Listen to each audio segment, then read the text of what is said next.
edition of Economic Update, a weekly program devoted to the economic dimensions of our lives.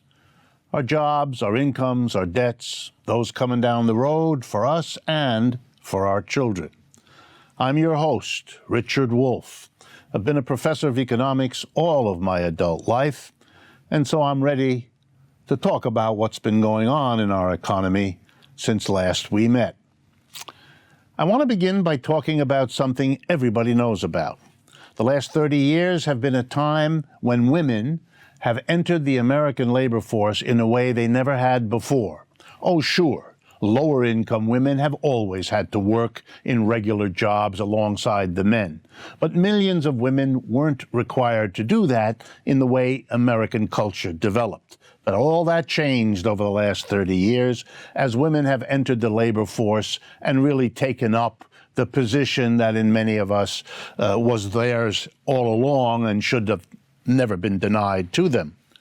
But of course, it's hard. It's hard on the family. It's hard on the relationships those women have had with one another, with their spouses, their children, their parents, and all the rest. And so it's a cultural as well as economic adjustment to have women a regular part of the paid labor force. And nowhere was that brought home more clearly to me than in the blockbuster film, one of the few that the film industry had over the last few months, namely Wonder Woman, this remarkable film. And in it, there's a moment that captures so much of the entry of American women, particularly white women, into the paid labor force. The male protagonist, Steve, turns to Diana, the Wonder Woman, speaking about World War I that she's been called in to intervene with and cope with, and he says the following: "This war is a great big mess, and there's not a whole lot you and I can do about that. I mean, we can get back to London and try to get the men who can." At which point, Wonder Woman turns to him and says, "I am the man who can." Welcome to the world of work and women's position now in it.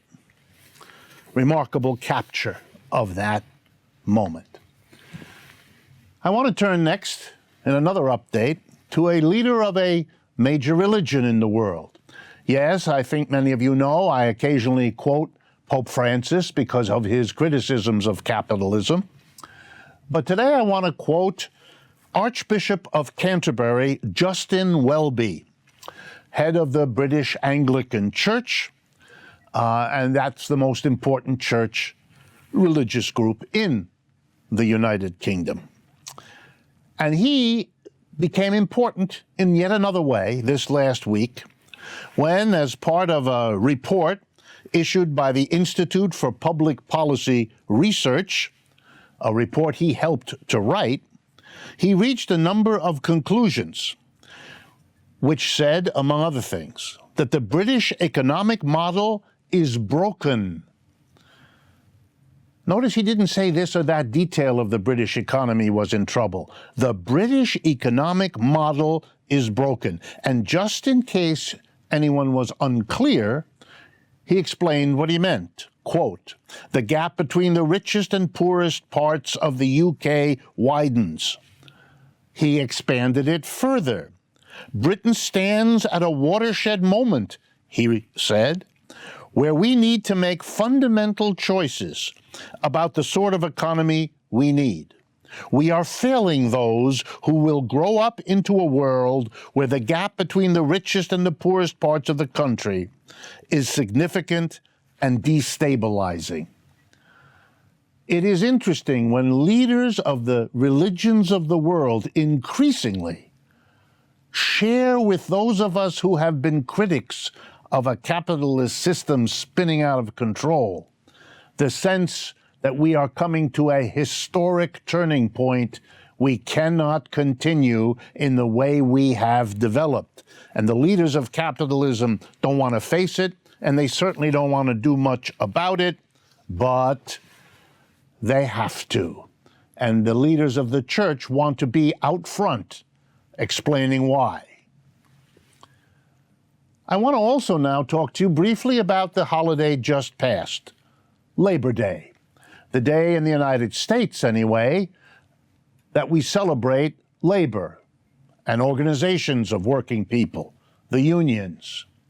In other countries, they do that on May 1st, but that's another story. We do it the first Monday in September. And I want to be honest. I like to celebrate Labor Day. I feel that I am part of the working people of this society, as I assume most of you are. And I'm honestly proud of the labor movement, of all it has achieved. It's very clear to me as an economist that the wages we enjoy, those of us who still do, the social benefits, the government programs, the conditions on our jobs would have been and used to be much worse than they are today, and the credit for that goes to the labor movement. But honesty requires me to look into the bad news too.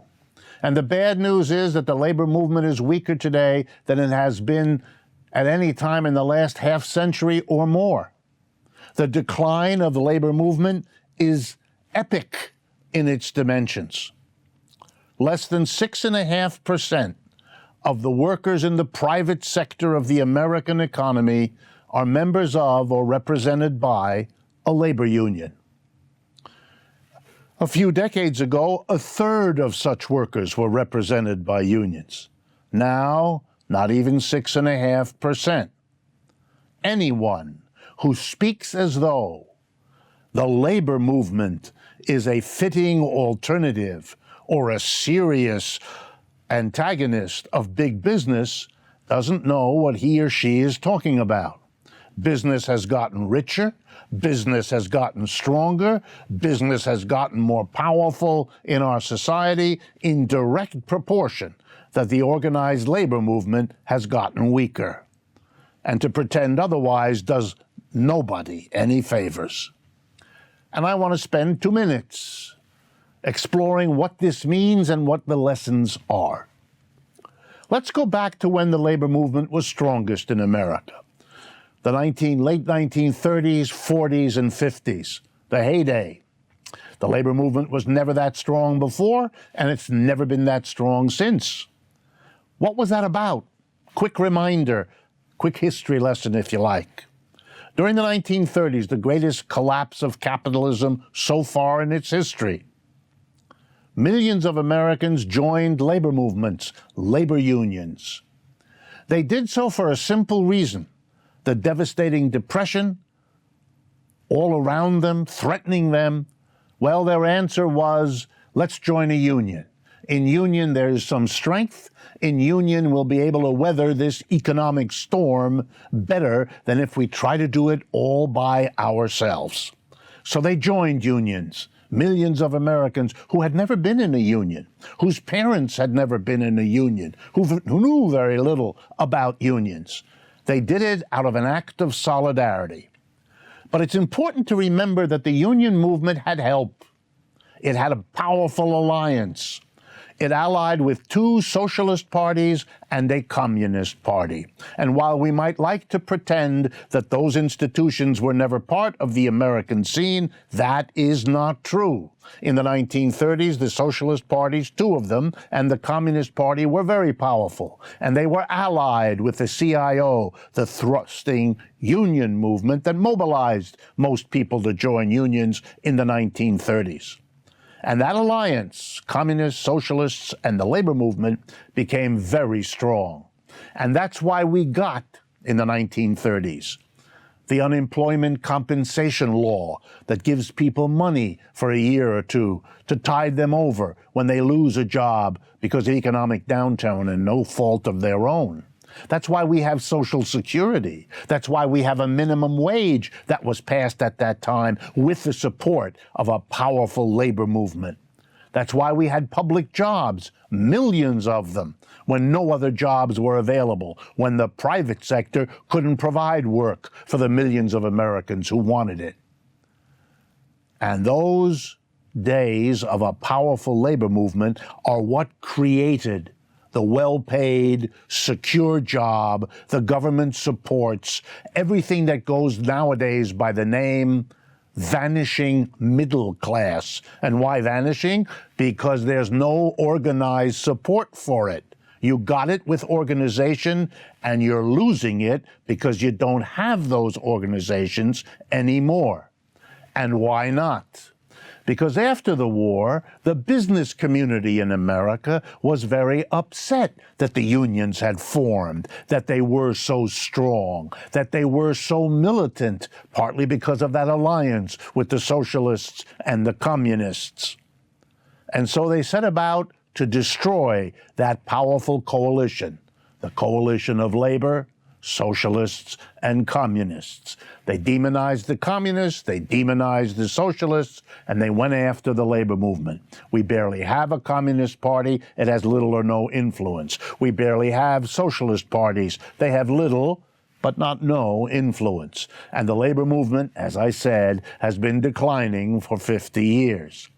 In other words, the business community got what it wanted. And what is the lesson? The business community had allies. It formed those allies with conservative social movements, with fundamentalist religious movements to support the business agenda in exchange for support from business. The unions could have done likewise with the left wing in America, with the progressive social forces, but it didn't. It allowed the anti-communism, the anti-socialism, the anti-progressivism to split those folks from the CIO, from the labor movement. Well, then the outcome was easy to see. Business had a good alliance going with the conservative part of America.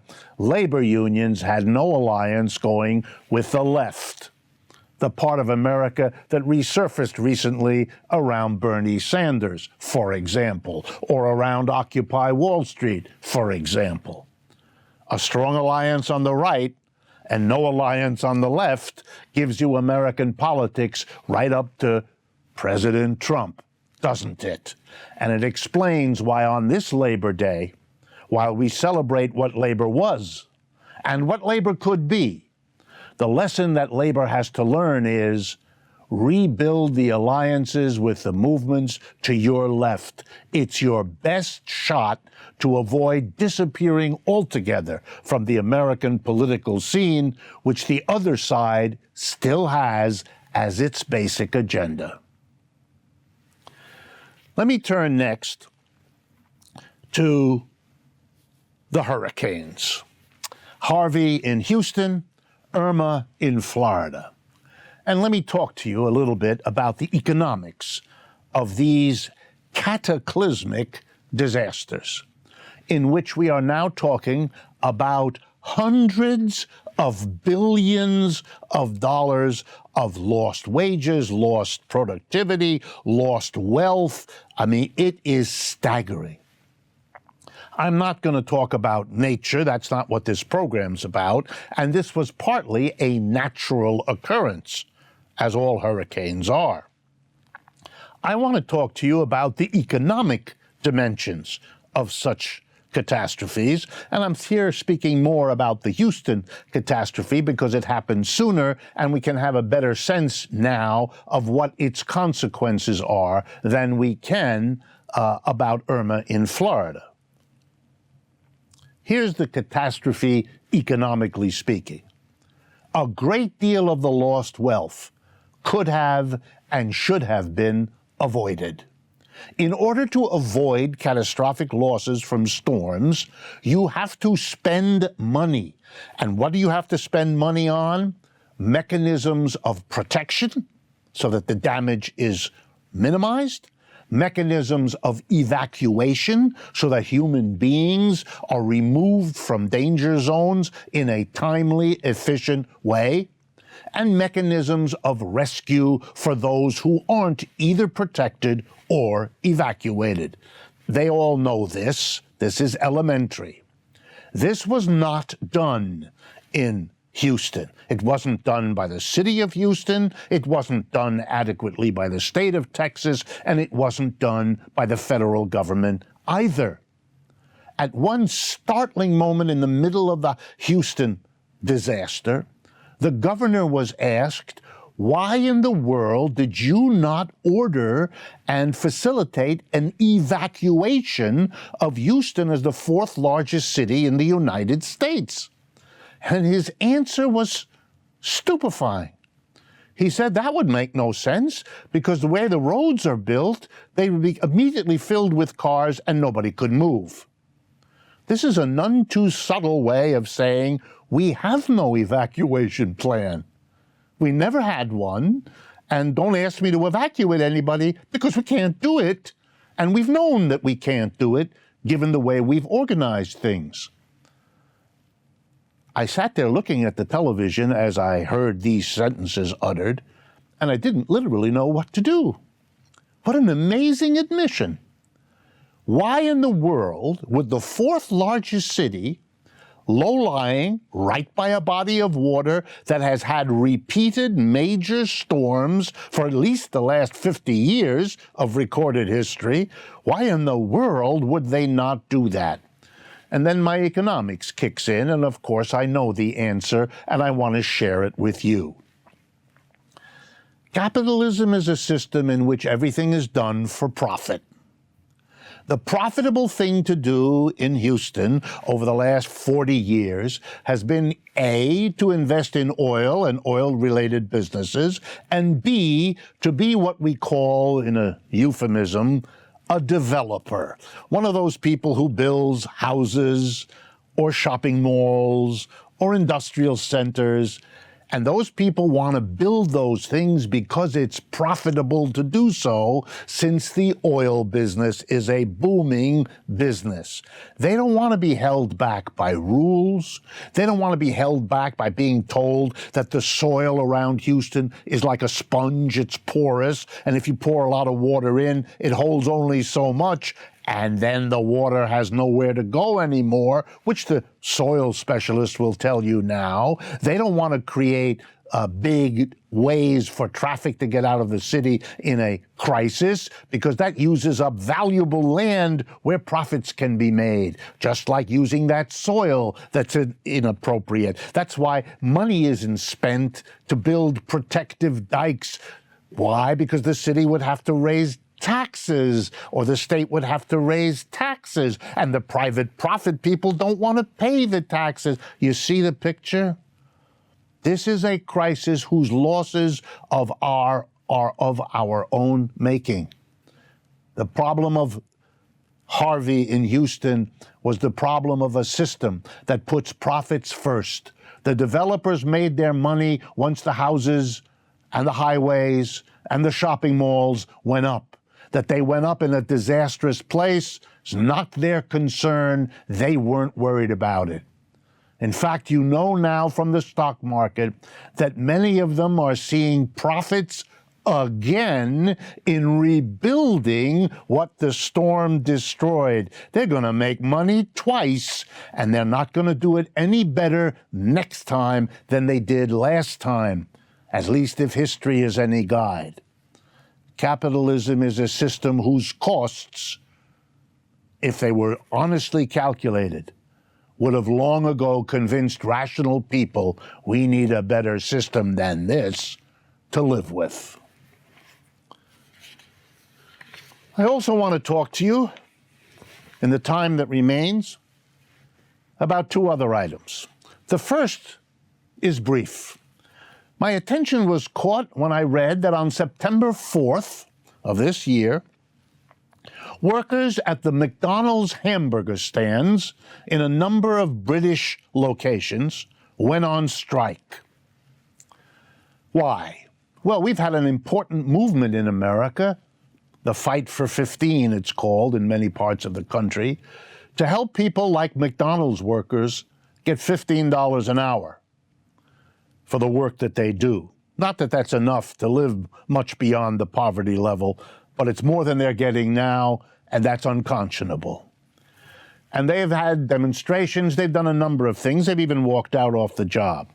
They haven't quite gotten to the point of having a strike. So I thought it would be interesting to all of you that in Britain, there is a strike. McDonald workers have gone on strike. They're demanding £10 an hour. or roughly $13 an hour. It's not as much as the fight for 15, but then again, 17-year-olds in England are allowed to be paid $6 an hour for when they work at McDonald's. Regular workers get $11 an hour. Jobs and hours are notably insecure. And as the workers like to point out, the CEO of McDonald's, Steve Easterbrook, gets £5,684 per hour. That's compared to the average worker getting £8 per hour. So I did the math, so I can tell you what CEO of McDonald's, Steve Easterbrook, gets. His £5,684 an hour works out to $7,329 per hour. But they can't pay their workers more than what I just told you. It's outrageous. The British are investigating McDonald's for cheating the government out of $1 billion in taxes. I could go on, but you know all of this, even if you don't know the details, because it's the way our system works. That's why it produces these kinds of stories over and over. I want to remind you, lest I forget, that we maintain websites and we maintain an option for you to see this program as a television program, both on YouTube, and I'm proud to say that you can find a video version as well on patreon.com, patreon.com.